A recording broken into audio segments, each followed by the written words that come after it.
So hello and welcome back to my channel that is economic Pathshala by doctor Ananya. आज हम बात करने वाले हैं about the economic current affairs for the month of January, that is 19th of January to 25th of January. जैसे कि आप सबको पता है कि हम बात करते हैं about the economic current affairs, तो उसी कॉन्टेक्स्ट में आज हमारी जो पहली न्यूज़ है that is India has overtaken China to become the world largest rice producer.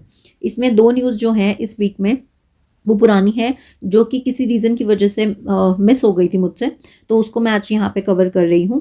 That is कि इंडिया ने चाइना को ओवरटेक कर लिया है to become the world largest rice producer. इसमें जो सबसे इंपॉर्टेंट चीज़ आपको याद रखनी है दैट इज़ राइस जो है वो एक ऐसी क्रॉप है, खरीफ क्रॉप है। कई बार आपसे पूछा जाता है एग्जाम्स में, इंडियन इकोनॉमी के एग्जाम्स में पूछा जाता है। इसका मैक्सिमम प्रोडक्शन जो है वो कहाँ पर होता है, वेस्ट बंगाल में होता है। ये टाइप्स बता रखे हैं, अमन और बोरो। ये आपको इंपॉर्टेंट नहीं है। टेम्परेचर 21 से 27 डिग्री चाहिए होता है, रेनफॉल 150 सेंटीमीटर चाहिए होती है, नॉट सो इम्पॉर्टेंट। ठीक है। आईएर वैरायटी ग्रो की गई थी 1968 में, ये भी इंपॉर्टेंट नहीं है। चाइना 152 मेट्रिक टन जो है प्रोड्यूस करता था, इंडिया 150 करता था, और अब इंडिया ने इसको भी क्रॉस कर लिया है। ठीक है। अब the important slide is this one कि नंबर 1 पूछा जाता है कि प्रोडक्शन में कौन है, और ये डाटा किसका है, मिनिस्ट्री ऑफ एग्रीकल्चर का है। तो आपको सोर्स भी मैंने बता दिया है। ठीक है। तो जब भी आप पढ़ें कोई भी डाटा तो आपको सोर्स पता होना चाहिए कि कौन सी मिनिस्ट्री का डाटा है, राइट। तो जैसे ये वीट की अगर हम बात करें तो वीट में सबसे ऊपर है UP, then MP and then Punjab. ठीक है। मेज में कर्नाटका, बिहार और एमपी। ठीक है। राइस में वैसे तो वेस्ट बंगाल है, बट इस जो डाटा इन्होंने पब्लिश किया इसके according Telangana, UP, Punjab and then West Bengal. तो आप देखिए पंजाब राइस में भी 3rd नंबर पे है, वीट में भी 3rd नंबर पे है, यूपी वीट में 1st नंबर पे है, राइस में 2nd नंबर पे है, और मेज में एमपी 3rd नंबर पे है, और वीट में एमपी 2nd नंबर पे है। तो ये सब बातें आपको पता होनी चाहिए। ठीक है। Moving on to the next news, export preparedness index. Export जो भी इंडेक्स जितने भी बनते हैं उनसे क्वेश्चंस पूछे जाते हैं, और जो इंपॉर्टेंट इंडेक्स होते हैं वो मैं आपको करवा देती हूँ। 2025 के जो भी इंपॉर्टेंट इंडेक्स थे मैंने एक ऑलरेडी वीडियो करवा रखी है, आप देख सकते हैं, प्लेलिस्ट में बनी हुई है। प्लस उसमें मैंने आपको ट्रिक भी बताई है कि कैसे आपको वो नंबर्स भी याद रखने हैं। ठीक है। तो एक्सपोर्ट प्रिपेयर्डनेस इंडेक्स, सबसे पहले तो हमें पता होना चाहिए ये बताती क्या है। तो नाम से समझ में आ रहा है कि how much states and UTs are prepared to export. ठीक है। एक्सपोर्ट प्रिपेयर्डनेस इंडेक्स यानी कि हमारी इंडिया की जो कंट्रीज़ हैं वहाँ पर एनवायरनमेंट कैसा है, क्या पॉलिसीज ऐसी बनाई जा रही हैं कि एक्सपोर्ट को प्रमोट किया जा रहा है या नहीं। ठीक है। उस बेसिस पर हम स्टेट्स और यूटीज को रैंक करते हैं। ठीक है। तो सबसे इंपॉर्टेंट पॉइंट है, इसको रिलीज किसने किया है, नीति आयोग ने रिलीज किया है। पहला एडिशन कब आया था, 2020 में। ये कौन सा एडिशन है, 4th एडिशन है। ठीक है। तो अगर आप ध्यान से देखो तो इन्होंने एक्सपोर्ट प्रिपेयर्डनेस इंडेक्स 2024 लिखा हुआ है, इसलिए आप ये मत सोचना ही गलत है, इट इज 2024 डाटा। उस डाटा को यूज कर वो आया, अब है रिलीज, अब किया गया है। ठीक है। अब इंडिया का ऑब्जेक्टिव क्या है, to achieve 1 trillion in the merchandise exports by 2030। What is merchandise export, that is exports of goods only. ठीक है। तो उसमें हमारा टारगेट है कि हमें 1 ट्रिलियन तक पहुंचना है बाय 2030, और ये हमारा विजन है विकसित भारत का। ठीक है। तो ये टारगेट भी कई बार पूछ लेते हैं। देन पिलर्स पूछते हैं कि कितने पिलर्स हैं, किस किस पिलर्स के बेस पे इंडेक्स है, that is export infrastructure, business ecosystem, policies कैसी बन रही है, एंड देन एक्सपोर्ट परफॉर्मेंस कैसी है। ठीक है। उस बेसिस पर हमने स्टेट्स और यूटीज को डिवाइड किया। लेकिन हमने क्या किया, जो लार्ज स्टेट्स हैं ऑब्वियसली जिनके पास ज़्यादा पैसा है, ज़्यादा रिसोर्सेज हैं, वो बेटर कर रहे होंगे, तो हमने लार्ज स्टेट्स को अलग रैंक किया और स्मॉल स्टेट्स को अलग। तो लार्ज स्टेट्स में आप देख रहे हैं Maharashtra, then Tamil Nadu and then Gujarat. First 3 आप याद रख सकते हो, नहीं है तो फर्स्ट भी याद रख सकते हो। तो Maharashtra, Tamil Nadu, Gujarat. Then small states में देखें उत्तराखंड, जम्मू एंड कश्मीर, नागालैंड। अब अगर आपसे कोई पूछे कि यूटीज में कौन है, तो यूटी में सबसे ऊपर कौन हो गया, जम्मू एंड कश्मीर। ठीक है। बाकी स्मॉल स्टेट्स के हिसाब से वो 2nd नंबर पे है, तो उत्तराखंड, जम्मू एंड कश्मीर एंड नागालैंड। ठीक है। और Dadar and Nagar Haveli and Daman and Diu, ये हो गई आपकी 2nd नंबर यूटी में।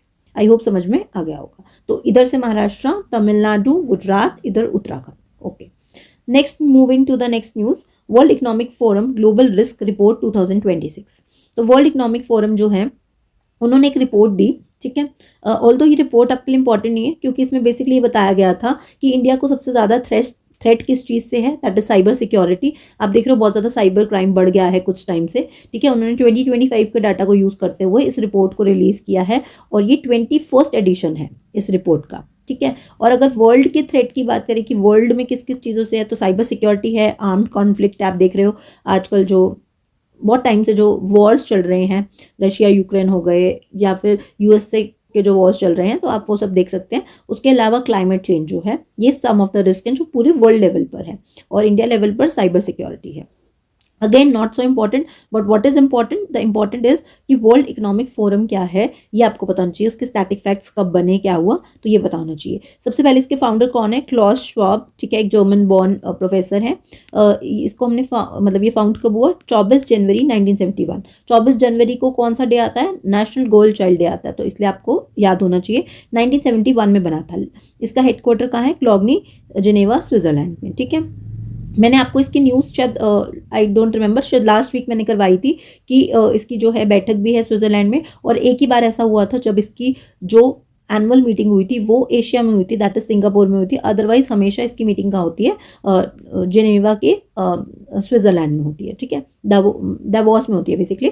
देन ओरिजिनल नेम क्या है इसका, European management forum, European management forum, ठीक है, पहले नाम ये था। देन इसका नाम 1987 में चेंज करके वर्ल्ड इकोनॉमिक फोरम कर दिया। यानी जब ये बना था तब इसका नाम था यूरोपियन मैनेजमेंट फोरम, फिर 1987 में वर्ल्ड इकोनॉमिक फोरम कर दिया। तो बेसिकली इसका काम क्या है कि हमें जो हमारी कंट्रीज़ हैं या जो हमारा वर्ल्ड है उसको एक बेटर स्टेट ऑफ वर्ल्ड बनाना है। यानी कि जहाँ पर बेटर कॉपरेशन हो, ठीक है, जहाँ पर इन्वेस्टमेंट की बातें हों, जहाँ पर ग्रोथ की बातें हों, तो इस तरीके का काम है इनका, ठीक है।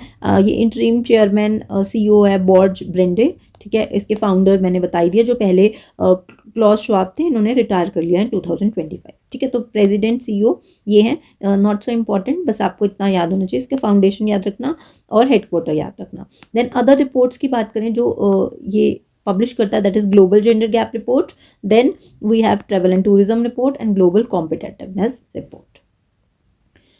Next one is world economic outlook IMF। तो आपको पता है कि IMF जो है कुछ रिपोर्ट्स पब्लिश करता है, जिसमें one of them is world economic outlook, जिसमें कि वो बेसिकली प्रिडिक्ट करता है अबाउट द ग्रोथ, ठीक है, कि वर्ल्ड इकोनॉमी में क्या होगी ग्रोथ, और GDP की ग्रोथ क्या होगी इंडिया लेवल पर। तो इंडिया की लेवल पर उन्होंने अपग्रेड किया है for this financial year to be 6.6 to 7.3, यानी 2025-26 में उन्होंने कहा है कि 7.3 रहेगी ग्रोथ, अगले साल 6.4 रहेगी। वर्ल्ड लेवल पर उन्होंने बताया कि 25 में 3.3, 26 में 3.3 और 2027 में 3.2% रहेगी। Not so important, only remember the कि कौन सी ऑर्गेनाइजेशन कौन सी रिपोर्ट पब्लिश करती है। IMF के स्टैटिक फैक्ट्स की बात करें तो इसको बनाने की बात की थी 22 जुलाई 1944 में। एस्टेब्लिश हुआ है ये 27 दिसंबर 1945 को, और काम करना शुरू कब किया, 1947 में। तो मैंने क्या बोला, इनिशिएट हुआ 44 में, एस्टेब्लिश हो गया था 45 में, लेकिन काम करना कब शुरू किया इसने, 1947 में। हेडक्वार्टर कहाँ है, वाशिंगटन DC। IMF के साथ वर्ल्ड बैंक का भी हमारा हेडक्वार्टर कहाँ है, वाशिंगटन DC में। इसमें 191 मेंबर्स हैं, और जो हमारा लेटेस्ट मेंबर है लिचिस्टीन। ये भी कहीं बार पूछा जाता है कि लेटेस्ट मेंबर कौन है, ठीक है, और इसके MD कौन है, Kristalina Georgieva, which is the 12th MD from Bulgaria, ठीक है, ओके। अच्छा, हमेशा बात याद रखना कि जो IMF के हेड होंगे that is from European country, और जो हमारे वर्ल्ड बैंक के हेड होंगे वो हमेशा USA से होंगे। तो इस बात को भी याद रखना, वर्ल्ड बैंक के हमेशा हेड USA से होंगे। Next news is 6th ASEAN India digital minister meet कहाँ पर हो रही है, वियतनाम में हो रही है। ऑल्दो जो इस बार की जो चेयरमैनशिप है वो किसके पास है, फिलीपींस के पास है। 2025 की किसके पास थी, मलेशिया के पास। ये एडिशन लिखे हुए हैं, 46th एडिशन, 47th एडिशन कहाँ पे हुआ, मलेशिया में। 48th and 49th will be going to happen in 2026 और फिलीपींस में होंगे, ठीक है। इसकी थीम दे रखी है, और ये डिपार्टमेंट ऑफ टेलीकम्युनिकेशन ने हेल्ड किया, ठीक है। Not so important, again important सिर्फ ये है कि इस बार ये चेयरमैनशिप कौन कर रहा है, 2025 में मलेशिया, 26 में फिलीपींस। और इसके जो स्टैटिक फैक्ट्स हैं दैट इज 1967 में ये फॉर्म हुआ था, हेडक्वार्टर्स का जकार्ता इंडोनेशिया में। उसके जो जनरल हैं काओ किम हॉरन, वो मलेशिया से हैं, okay. Next news is EU sign an agreement with Mercosur after 25 years of negotiation. जो यूरोपियन यूनियन है उन्होंने मर्कासुर के साथ ट्रेड किया है। यूरोपियन यूनियन तो मैं आपको कई बार पहले भी न्यूज़ में पढ़ा चुकी हूँ। दिस मर्कासुर इज समथिंग न्यू, तो पहले हम उसके बारे में समझ लेते हैं, फिर हम बात करते हैं कि क्या नेगोशिएशन हुआ था। तो Mercosur stands for Mercado Comun del Sur, ठीक है, it is a Spanish term, और मर्कोसुल इन पोर्तुगीज, जिसका मतलब क्या है ये आपको पता होना चाहिए, that is common market of the south. ठीक है, यानी कि एक बेसिकली ट्रेड ब्लॉक है जिसमें साउथ अमेरिका की जो भी कंट्रीज हैं वो फ्री मूवमेंट करती है, मतलब बेसिकली फ्री ट्रेड के बारे में बात हो रही है, बिना किसी टैरिफ्स के गुड्स एंड सर्विसेज एक कंट्री से दूसरी कंट्री में जाएगी। It was signed in 1991, this is important, under the treaty of ascension. ठीक है, ट्रीटी ऑफ एसेंशन पूछ सकते हैं किससे रिलेटेड है, मर्कासुर से रिलेटेड है। ठीक है, और ये एक साउथ अमेरिकन ट्रेड ब्लॉक है। ठीक है, जैसे आप उसमें पढ़ते हैं इंटरनेशनल ट्रेड में different types of forms of integration, तो it is type of a form of integration. ठीक है, it act as a custom union, देखो आ गया, it is a custom union है।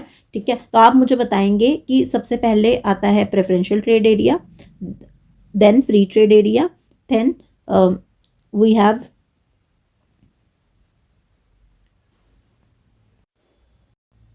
Preferential trade area, free trade area, then custom union, common market and economic union. ठीक है, तो अब आपका काम है इसको बताना है कि कौन सा सबसे हाईएस्ट है और कौन सा सबसे लोएस्ट है। तो कस्टम यूनियन है, वैसे तो आपको यहाँ से दिख ही रहा है, तो PFCCE, तो C जो है वो कस्टम यूनियन के लिए है, that is third level of integration है, जिसमें हम क्या करते हैं, जितने भी टैरिफ्स हैं वो सारे हटा देते हैं और एक कॉमन टैरिफ लगाते हैं फॉर द अदर कंट्रीज। जो नॉन मेंबर हैं उनके लिए हम एक कॉमन टैरिफ लगा देते हैं बेस पे। ठीक है, अच्छा, इसके मेंबर्स कौन कौन है, Argentina, Brazil, Paraguay, Uruguay, Bolivia and Venezuela currently suspended. ये देखो यहाँ पे लिखा हुआ है, लैटिन और साउथ अमेरिकन कंट्रीज का ग्रुप है। अर्जेंटीना, ब्राज़ील, पैराग्वे, उरुग्वे ये इसके फाउंडिंग मेंबर्स हैं।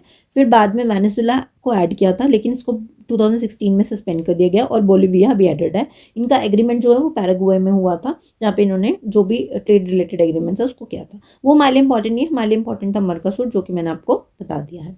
Next moving on to the India's core sector.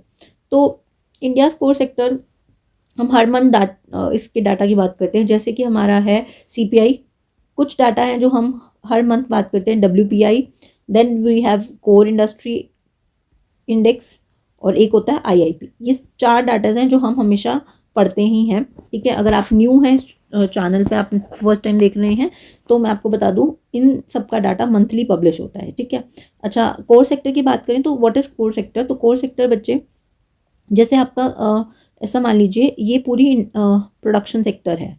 ठीक है, इसका अगर हम देखें कि क्या प्रोड्यूस हो रहा है, कितना प्रोड्यूस हो रहा है, इसके लिए हमारे पास इंडेक्स ऑफ इंडस्ट्रियल प्रोडक्शन है, राइट। इसी का एक पार्ट है जिसको हम कहते हैं 8 कोर सेक्टर।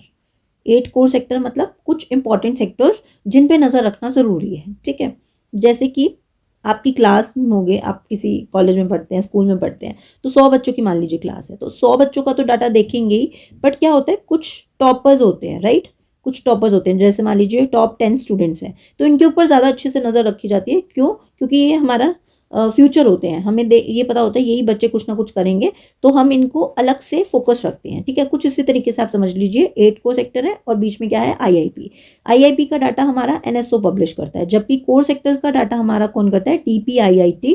ठीक है, दैट इज ऑफिस ऑफ, यहाँ पे मैंने लिखा भी हुआ, office of economic adviser under ministry of commerce. ठीक है, अब इंडिया कोर सेक्टर में, मतलब कोर सेक्टर में क्या आती है, इंफ्रास्ट्रक्चर इंडस्ट्रीज आती हैं, जिनका खुद का जो वेट है वो 40% है, यानी कि 60% इंडस्ट्रीज बाकी अलग, और 40% जो है, जो इंफ्रास्ट्रक्चर इंडस्ट्रीज हैं वो सारी किस में आती है, इसमें आती हैं कोर इंडस्ट्रीज। मतलब यहाँ पे तो 100% है ही, उसका 40% पोर्शन यहाँ आता है। ठीक है, अब ये 8 कोर इंडस्ट्रीज हैं जो कि आपको बाय हार्ट याद होनी चाहिए, जिसकी मैंने ट्रिक हर बार बताई है जब मैंने पढ़ाया, दैट इज FONS-CQ। ठीक है, ये एक तरीका है जिससे आप याद रख सकते हैं। F for fertiliser, E for electricity, R for refinery, N for natural gas, S for steel, C for coal, then crude and then cement. तो इस तरीके से आप इसको याद रख सकते हैं। ठीक है, अब इंडेक्स क्या बताता है, ये परफॉर्मेंस बताता है कि 8 कोर इंडस्ट्रीज जो हैं, 8 मेन इंडस्ट्रीज जो हैं वो किस तरीके से परफॉर्म कर रही हैं। इसका data office of economic adviser ministry of commerce करता है। ठीक है, दैट इज DPIIT, और इसका बेस ईयर है 2022-23 जो अभी रिवाइज हुआ है, और मंथली डाटा जो है ये पब्लिश होता है। ठीक है, ओके, तो इस बार दिसंबर की हम बात करें, ऑब्वियसली जनवरी में किसका डाटा आएगा, दिसंबर का, तो 4 मंथ हाई गया ऑफ 3.7%। और ये क्यों हुआ है, क्योंकि स्टील और सीमेंट की जो प्रोडक्शन है उसमें ग्रोथ काफ़ी अच्छी रही है, जिसकी वजह से हमारा जो कोर सेक्टर है उसका परसेंटेज भी, या आप कह सकते हैं उसका इंडेक्स भी क्या गया, हाई अप गया। ठीक है, नंबर्स आर नॉट इम्पॉर्टेंट, है क्या वो पता होना चाहिए आपको। Then moving on to the next news, that is Atal pension Yojana scheme extended till 2013-31। Okay, तो आपको अगेन योजना आ गई। ठीक है, तो ज़रूरी नहीं है जो करंट में योजना चल रही है वही इंपॉर्टेंट है। अगर कोई आपकी पुरानी योजना न्यूज़ में आ जाती है तो वो भी इक्वली इंपॉर्टेंट बन जाती है, तो वो तो आपको पढ़नी ही है। ठीक है, जैसे अटल पेंशन योजना की बात करें, 9 मई 2015 को लॉन्च की थी मोदी जी ने। ठीक है, इसमें होता क्या है बेसिकली, आपको 18 से 40 साल तक क्या करना होता है, कुछ कॉन्ट्रीब्यूशन देना होता है। फिर उसके बाद अकॉर्डिंग टू डिपेंडिंग अपॉन आपने क्या कंट्रीब्यूट किया है, 60 साल के बाद आपको एक पेंशन मिलनी शुरू हो जाती है। ठीक है, और वो जो पेंशन है वो 1000, 2000, 3000, 4000 या 5000, डिपेंडिंग अपॉन आपने कितना कंट्रीब्यूशन किया है उसके हिसाब से आपको पेंशन मिलती है। नाउ क्वेश्चन इज कि मैम कितना कंट्रीब्यूट करना है। अब मान लीजिए आपको 60 साल में पेंशन मिलेगी, आप 18 साल से शुरू कर रहे हैं, तो ऑब्वियसली आपका जो कंट्रीब्यूशन है वो कम रहेगा, फिर 19 में थोड़ा सा ज़्यादा, एंड सो ऑन। तो अगर आप 40 साल की एज में करोगे तो ऑब्वियसली आपको कंट्रीब्यूशन ज़्यादा देना पड़ेगा।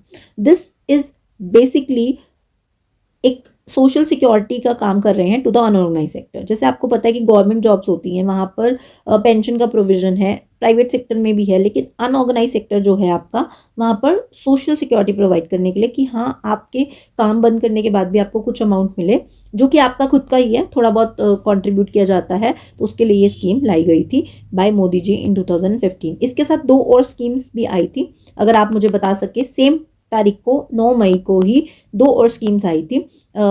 अगर आपको पता है तो आप नीचे कमेंट बॉक्स में लिख सकते हैं। ठीक है, इसकी रेगुलेटरी अथॉरिटी कौन है, वेरी इंपॉर्टेंट, कई बार पूछा जाता है। PFRDA, pension fund regulatory development authority, यानी जो पेंशन फंड को रेगुलेट करती है वही इस स्कीम को भी रेगुलेट करती है। अगर हम 19 जनवरी की बात करें तो 8.66 करोड़ सब्सक्राइबर्स ने ऑलरेडी एनरोल कर दिया है अंडर अटल पेंशन योजना। ठीक है, और अगर आप इसमें एनरोल करते हैं तो आपको टैक्स में भी कुछ छूट मिलती है। Okay, not so important. Moving on to the next index which is a new index. New index in the sense of ये फर्स्ट टाइम अभी लॉन्च हुआ है हमारी कंट्री में, that is responsible nation index. So इसमें responsible nation index में क्या बात कर रहे हैं, इसमें 3 डायमेंशन हैं जिसके बेसिस पे कंट्री जो है उनको रैंक किया जा रहा है। That is internal responsibilities, environmental responsibility and external responsibility. Internal में क्या आता है कि कितनी डिग्निटी है, क्या जस्टिस है, क्या वेलबींग वगैरह है लोगों का वहाँ के। ठीक है, एक्सटर्नल रिस्पॉन्सिबिलिटी में पीस को कितना कंट्रीब्यूट कर रहे हैं, मिलिट्री कॉर्पोरेशन के लिए कितना कर रहे हैं, ग्लोबल स्टेबिलिटी को कितना फोकस कर रहे हैं, और एनवायरमेंटल में आपको पता ही है कि रिसोर्सेज को किस तरीके से यूज़ कर रहे हैं, क्लाइमेट के लिए कोई एक्शन ले रहे हैं नहीं। यानी कि ओवरऑल हम देख रहे हैं कि एक नेशन कितना रिस्पॉन्सिबल है अपने अपने लोगों के लिए, बाहर वाले लोगों के लिए, ठीक है, अपनी दूसरी कंट्रीज के लिए और एनवायरनमेंट के लिए। तो इन 3 डायमेंशंस पर इसको फोकस किया गया है, and I think it is a very good initiative अगर इसको अच्छे से रैंक किया जाता है। इस इंडेक्स में इंडिया का रैंक 16th है। देखिए, जो भी बिल्कुल फर्स्ट एडिशन होता है, जो कि सबसे फर्स्ट टाइम लॉन्च किया जाता है, वो इंडेक्स बहुत इंपॉर्टेंट बन जाता है। ठीक है, तो इंडिया का रैंक 16th है, जो कि प्रिपेयर किया गया by world intellectual foundation, JNU plus IIM Mumbai ने। ठीक है, इसका इनॉग्रेशन जो है रामनाथ कोविंद ने, प्लस जो NK सिंह है हमारे जो 15th फाइनेंस कमीशन के जो हेड है, उन्होंने इसको रिलीज किया है। और टोटल 154 कंट्रीज को रैंक किया गया, जिसमें सिंगापुर जो है वो फर्स्ट नंबर पे आई है विद 0.61 स्कोर। इंडिया का स्कोर जो है वो 0.5 है। आप देख रहे हैं कितना ह्यूज गैप है स्कोर्स के बीच में भी। इसके ऊपर मैं अलग से एक और वीडियो करूंगी जिसमें और थोड़ा डिटेल में इसके बारे में बात करूंगी। अभी के लिए अगर आप कोई भी नॉर्मल एग्जाम दे रहे हैं, वन एग्जामिनेशन दे रहे हैं, तो उसके लिए इतना बहुत है आपको पढ़ना। ठीक है, moving on to the next news. Sukanya Samriddhi Yojana completed 11 years. 22 जनवरी 2015 को इसको लॉन्च किया गया था अंडर बेटी बचाओ बेटी पढ़ाओ कैंपेन। ठीक है, बेटियों को प्रमोट करने के लिए, और हरियाणा से ही किया गया था। वाई हरियाणा से लॉन्च किया गया इसको, क्योंकि आपको पता है कि अगर हम 2011 के सेंसस की बात करें तो Haryana has the least sex ratio, right, मतलब सबसे कम थी सेक्स रेशियो, जहाँ पे जिसका मैंने आपको नंबर भी पढ़ाया था, दैट इज 897 है वहाँ पे sex ratio, which is very very less. Sorry, थोड़ा सा मैं इसको ठीक कर देती हूँ, 879 मैंने शायद गलत लिख दिया, इट इज 879। ठीक है, जो कि 879 था। और मैंने आपको ये भी पढ़ाया था अभी पिछले वाले वीक में कि ये जो है काफ़ी इम्प्रूव हो गया है और it turn out to be 923 out of 1000, ठीक है, जो कि एक रिमार्केबल अचीवमेंट थी हरियाणा के लिए भी। तो हरियाणा के पानीपत से इसको लॉन्च किया गया था। बेसिकली इसमें क्या काम था, अगर आपकी कोई भी गर्ल चाइल्ड है, मतलब आपके घर में कोई भी बच्चा है जो कि 10 साल से 10 साल से कम की है, ठीक है, तो वो क्या कर सकते हैं, वो इसमें पैसा लगा सकते हैं, मतलब बेसिकली अपनी बेटी के लिए सेव कर सकते हैं कुछ पैसा। इसमें रेट ऑफ इंटरेस्ट 8.2% है। हर क्वार्टर पे इसको रिव्यू किया जाता है और लास्ट 8 क्वार्टर से ये जो डाटा है उसको चेंज नहीं किया गया, यानी कि रेट ऑफ इंटरेस्ट इसमें काफ़ी हाई मिलता है 8.2%, which is way more than अगर आप FD भी करवाते हैं बैंक में तो उससे भी ज़्यादा है। तो बेसिकली क्यों कर रही है गवर्नमेंट, ताकि आप बेटी के नाम पर कुछ सेविंग करें, ठीक है, उसकी पढ़ाई के लिए। अच्छा, इसका मेन एम क्या था, ताकि लड़कियों का फ्यूचर सिक्योर हो सके, उसको पढ़ाया जाए, और अगर उसकी शादी करनी है तो उसके लिए भी इस पैसे को यूज़ कर सकते हैं, ठीक है। फ्रॉम अगर आप सुकन्या समृद्धि अकाउंट में, दैट इज SSY में डिपॉजिट कराते हैं तो section 80C of the income tax act 1961 के तहत आपको छूट भी मिलती है, डिडक्शन भी मिलता है, ठीक है। तो it is also an important point कि क्या डिडक्शन है कि नहीं। अगर हम बात करें कि मिनिमम कितना डिपॉजिट कर सकते हैं आप, 250 रुपये और मैक्सिमम 1.5 लाख रुपए पर एनम, एक साल में 250 से 1.5 लाख तक, ठीक है। अगर गर्ल चाइल्ड जो है आपकी 10 साल से ज़्यादा नहीं होनी चाहिए, ये मैं आपको ऑलरेडी बता चुकी हूँ। अकाउंट आप ओपन कराते हैं उसके 15 साल के बाद आप इसमें से पैसा निकाल सकते हैं और मैच्योर होगा जब 21 साल कंप्लीट हो जाएंगे अकाउंट के, ठीक है। और अगर आपकी बेटी जो है 18 साल की एज हो गई है उसकी, और आपको उसकी पढ़ाई के लिए या उसकी मैरिज के लिए पैसा चाहिए, तो भी आप इसमें विड्रॉ करा सकते हो, लेकिन उससे पहले आप इसको विड्रॉ नहीं करा सकते, ठीक है। या तो 15 साल के बाद जो है 15 ईयर्स हो जाए तब, या फिर 18 ईयर्स ऑफ एज, तब आप इसको निकाल सकते हैं, ठीक है। Moving on to the next news, US has withdrawn from WHO, मतलब USA ने बोल दिया कि जो वर्ल्ड हेल्थ ऑर्गेनाइजेशन है यहाँ से मैं बाहर हो रहा हूँ। तो पहले हम वर्ल्ड हेल्थ ऑर्गेनाइजेशन के बारे में बात कर लेते हैं। It is a specialised agency of UN, it works for international public health issues and emergency, यानी बेसिकली जो भी हेल्थ रिलेटेड इश्यूज चल रहे हैं पूरे वर्ल्ड में उसको डील करने के लिए, जैसे कोविड के टाइम पे आपने WHO के बारे में बहुत सुना होगा। इट वॉज एस्टेब्लिश्ड ऑन 7 अप्रैल 1948, ठीक है। इसका हेडक्वार्टर जेनेवा के स्विट्जरलैंड में है और इसके जो डायरेक्टर जनरल है वो है टेड्रोस अधानोम, ठीक है। He is from Ethiopia. ये कहाँ से है? इथोपिया से है, ठीक है। तो अब USA क्या बोल रहा है, डोनाल्ड ट्रंप ने बोला है कि हम ऑलरेडी आपको एक साल का नोटिस दे चुके थे और अब हम विड्रॉ कर रहे हैं, ऑफिशियली हमने नोटिस साइन कर दिया, अब हम WHO से विड्रॉ कर रहे हैं। USA जो है वो लार्जेस्ट कंट्रीब्यूटर है WHO का, जो कि 18% फंडिंग दे रहा है, जो कि सबसे ज़्यादा थी WHO में। अब वो रीज़न क्या बताते हैं कि आपने कोविड-19 को अच्छे से मैनेज नहीं किया, ठीक है। प्लस वो कह रहे हैं कि जो भी कंट्रीज़ को ज़रूरत होगी हम डायरेक्टली उनसे डील करेंगे, रादर हम WHO में अपना जो फंड है वो दे रहे हैं, ठीक है। तो ऐसा उन्होंने कहा है। तो मेन अगेन आपके लिए WHO था, इंटरनेशनल ऑर्गेनाइजेशन थी जिसके बारे में आपको पता होना चाहिए, ठीक है।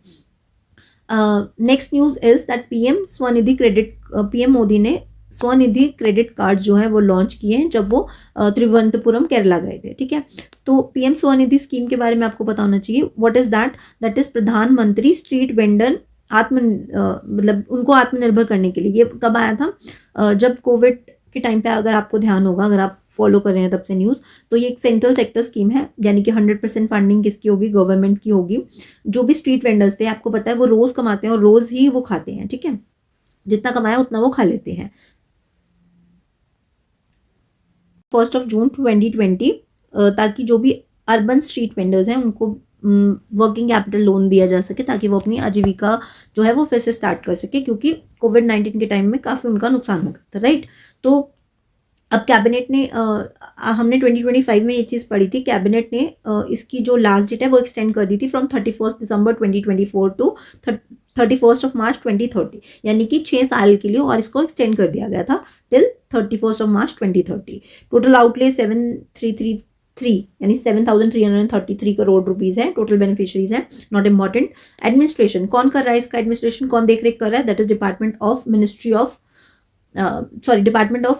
डिपार्टमेंट जो है under ministry of housing and urban affairs, ठीक है, वो देख रहा है।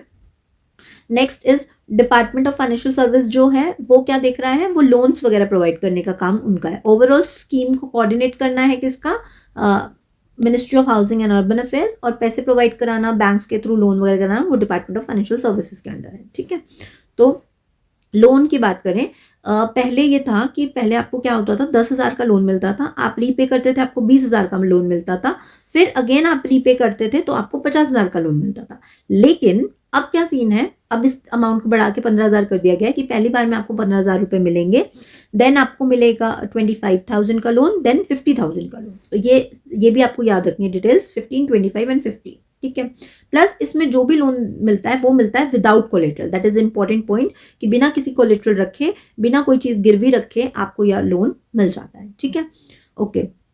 तो जैसे कि मैंने बताया कि आपको कोई कोलेटरल रखने की जरूरत नहीं है। आपको अगर आप पहले पे कर देते हैं, या जैसे मान लीजिए आपने 1 साल का लोन लिया, 1 साल से पहले आपके पास पैसा, तो आप पहले दे दीजिए, कोई पेनल्टी नहीं लगेगी इस चीज़ में। और अगर आप टाइमली रीपे कर देते हैं तो आप अगले टाइम के लिए, बड़े लोन के लिए, जैसे 15 के बाद 25 के लिए एलिजिबल हो जाएंगे। प्लस आपको 7% इंटरेस्ट सब्सिडी भी मिलेगी, यानी कि अगर मान लीजिए उस पर 10% इंटरेस्ट पे आपको लोन मिल रहा है, और तो बहुत ज़्यादा मैंने बता दिया है, कम है इसमें अमाउंट, अगर मान लीजिए 10% पे लोन मिल रहा है तो 7% आपको सब्सिडी मिलकर सिर्फ 3% ही आपको इंटरेस्ट देना पड़ेगा। ठीक है, जो कि सेमी एनुअली यानी 6 मंथ्स में आपके डायरेक्ट बेनिफिट ट्रांसफर के थ्रू जो है वो आपके बैंक अकाउंट्स में आ जाएगा अमाउंट। ठीक है, देन अगर आप यूपीआई से लिंक करते हैं या फिर रुपे क्रेडिट कार्ड का यूज़ करते हैं अपने इस लोन के टाइम पर, तो आपको वो offer to those who repay second loan on time, जो अगर सेकेंड टाइम पर जो है, फर्स्ट टाइम लोन लिया देन सेकेंड टाइम इसको रीपे करते हैं, तब आपको रुपे क्रेडिट कार्ड की फैसिलिटी मिलती है, यानी आपको क्रेडिट कार्ड भी मिल रहा है जिसमें आप एक्स्ट्रा अमाउंट जो है वो स्पेंड कर सकते हैं। Next is to promote more digital transaction, उसको आपको 1600 कैशबैक भी मिलेगा अगर आप डिजिटल पेमेंट करते हैं। ठीक है, आपने मान लीजिए यूपीआई यूज़ किया या कोई और डिजिटल ट्रांजेक्शन करी तो आपको 1,600 रुपये कैशबैक भी मिलता है। It is basically done to you can say motivate them. ठीक है, और तो ये सब चीज़ें हैं, ये इंपॉर्टेंट पॉइंट्स थे। अब क्या किया है, पीएम स्वनिधि क्रेडिट कार्ड, जो हम ये बात कर रहे थे कि अगर आप सेकेंड टाइम लोन लेते हैं दोबारा तो आपको रुपए क्रेडिट कार्ड मिलेगा, तो वही चीज़ गवर्नमेंट ने क्या करा है, पीएम मोदी ने स्वनिधि क्रेडिट कार्ड जो है उनको लॉन्च किया है अपनी विजिट के टाइम पे, यानी कि यही जो लोग एलिजिबल थे केरला में उनको ये वाले कार्ड जो हैं वो बांटे। ठीक है, so this is all about the important news जो हमने इस मंथ में करी थी। एक GEM के बारे में आया था न्यूज़ में, that is government e market place, इन्होंने MSME के साथ कुछ टाइप किया था जो आपके लिए इंपॉर्टेंट नहीं है, but the important thing is government e market place, that is ये एक नेशनल पब्लिक प्रोक्योरमेंट पोर्टल है। मान लीजिए जैसे कि आपको कोई सामान खरीदना है, आप गवर्नमेंट ऑफिशियल हैं, आपको कोई सामान खरीदना है फॉर योर डिपार्टमेंट, तो आप क्या कर सकते हैं, तो अगर आपको कोई भी सामान खरीदना है तो उसके लिए गवर्नमेंट ने एक ई मार्केट प्लेस बना दिया जहाँ पर there was fixed prices for the products. ठीक है, और कोई भी इंटरमीडिएरी जो है उसमें क्या कर सकता है, मतलब अपना जो अपना अमाउंट है कमीशन जो है वो अर्न नहीं कर सकता, रेट टू रेट जो भी चीज़ें मिलेंगी।